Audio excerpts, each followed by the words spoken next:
London is one of the most iconic cities in the world. We have been wanting to plan this trip for years and we finally got round to it. As the capital of the UK, this is one that we could not miss.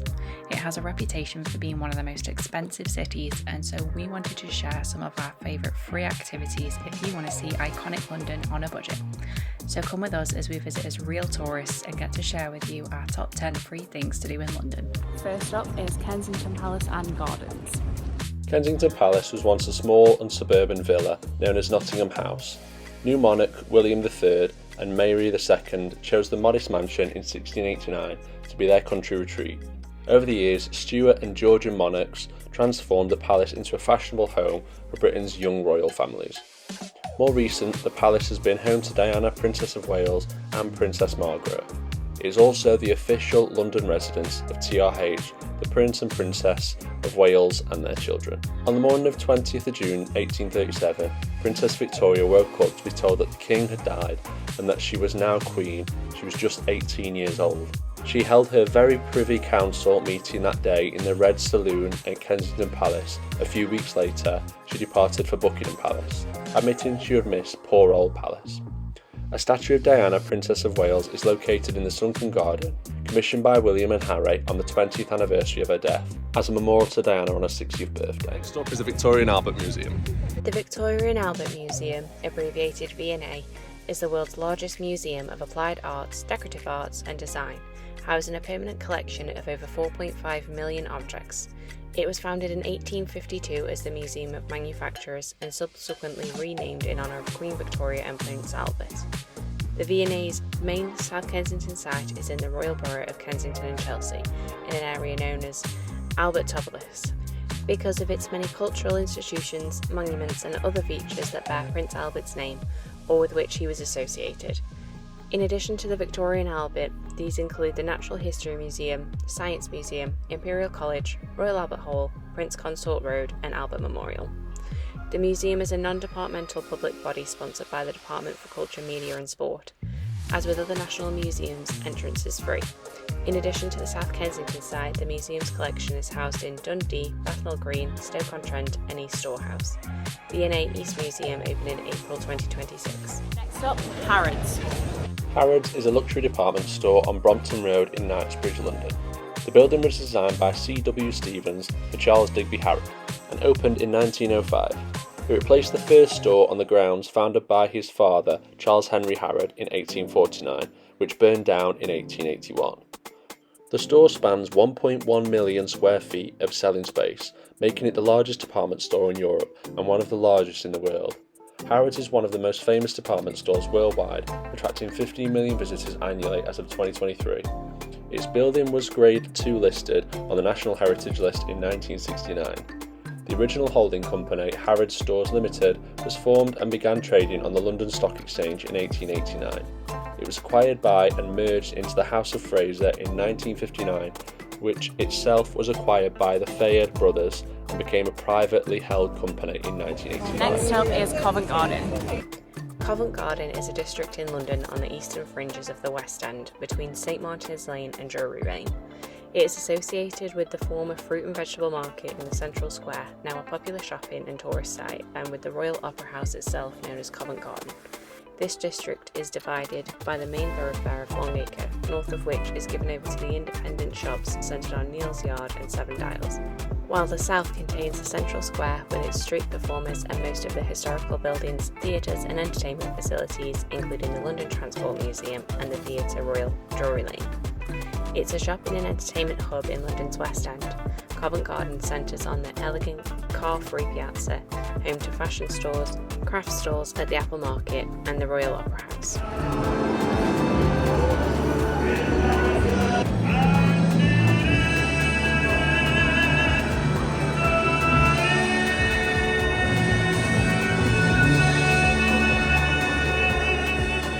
Next up is Buckingham Palace. St James's Park is the most royal of London's royal parks. Shaped by generations of monarchs and bordered by 3 royal palaces, St James's Park is the home of ceremonial events in the capital, from royal weddings and jubilees to military parades and state celebrations. This is the park where history is made. There's always something to see here, from soldiers in scarlet tunics marching down the mall to bright beds of flowers bursting with blooms. Don't miss the classic London views from the lake, where you should also keep an eye out for the famous pelicans who call the park home. Pelicans have been kept at the park since 1664 when a Russian ambassador presented them to King Charles II. You can often find them perched on benches by the lake, graciously greeting visitors from around the world.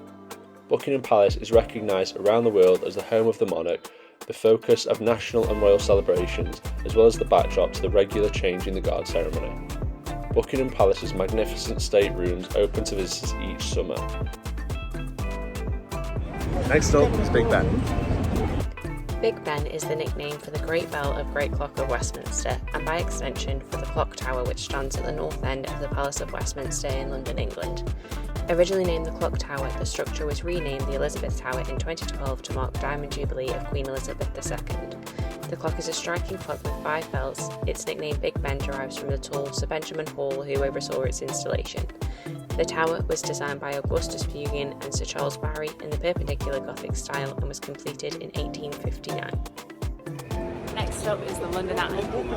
At 135 metres, the London Eye is the world's largest cantilevered observation wheel.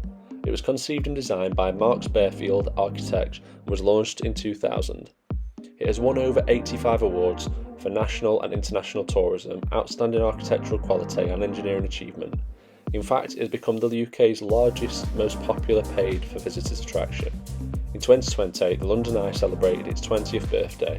You can visit the exhibit On the Eye Iconic Story for free at the ticketed hall. A remarkable feat of design and engineering, the London Eye gave London's skyline a dramatic new addition and has been offering guests a new perspective of London ever since. Originally, it was intended as a temporary structure able to be dismantled and transported to a new location and have planning permission for just 5 years, but with millions boarding every year, its popularity has prompted a permanent fixture on the London skyline. Next up, the Horse Guards Parade. Horse Guards Parade is a ceremonial parade ground in St James's Park and is the scene of the Trooping of the Colour on the King's official birthday in June. Horse Guards is the building with a clock tower over an archway and remains the official entrance to St James and Buckingham Palace. Horse Guards dates the 18th century and was designed by William Kent, then the chief architect of George II. The building is guarded by 2 mounted cavalry troopers of the King's Life Guard who are posted outside from 10 AM to 4 PM daily. The lifeguard change takes place here at 11 AM daily and 10 AM on Sundays. During the Trooping the Colour, the central windows are open so members of the royal family can watch the King reviewing his troops below. In addition to Trooping the Colour, Horse Guards Parade plays host to the floodlit musical spectacular of Beating Retreat by the massed bands of the Household Division over 2 successive evenings in June. Horse Guards Parade was formerly the site of the Palace of Whitehall's Tilt Yard, where tournaments including jousting were held in the time of Henry VIII. It was also the scene of annual celebrations of the birthday of Queen Elizabeth I. Next up is the Natural History Museum. The Natural History Museum is a world-class visitor attraction and leading science research centre. They use unique collections and unrivaled expertise to tackle the biggest challenges facing the world today. They care for more than 80 million objects spanning billions of years and welcome more than 7 million visitors annually. It exhibits a vast range of specimens from various segments of natural history. It is one of 3 major museums on Exhibition Road in South Kensington, the others being the Science Museum and the Victoria and Albert Museum.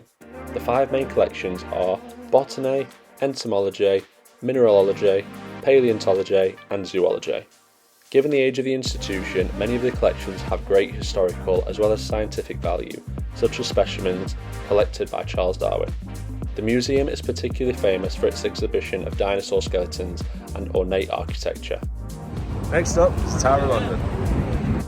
Tower Bridge is a Grade 1 listed combined bascule suspension and until 1960 cantilever bridge in London, built between 1886 and 1894, designed by Horace Jones and engineered by John Wolfe-Barry with the help of Henry Mark Brunel. It crosses the River Thames close to the Tower of London and is one of 5 London bridges owned and maintained by the City Bridge Foundation, a charitable trust founded in 1282. The bridge was constructed to connect 39% of London's population that lived east of London Bridge, equivalent to the populations of Manchester on the one side and Liverpool on the other. The Tower of London, officially His Majesty's Royal Palace and Fortress of the Tower of London, is a historical citadel and castle on the north bank of the River Thames in London, England. It lies within the London borough of Tower Hamlet, which is separated from the eastern edge of the square mile of the City of London by the open space known as Tower Hill. So that is some of our favourite free things to do in London, and we hope it's a great list to start you off. We have tried to do a lot of the touristy attractions, As there are many to do. based for people who maybe haven't been before or haven't been for a while and they want to hit the hot spots. Whether that's historic from the Royals or the new modern buildings located in the CBD and along the waterfront. So that's all from us for this one. Thank you all for watching, and we'll see you again very soon for the next one.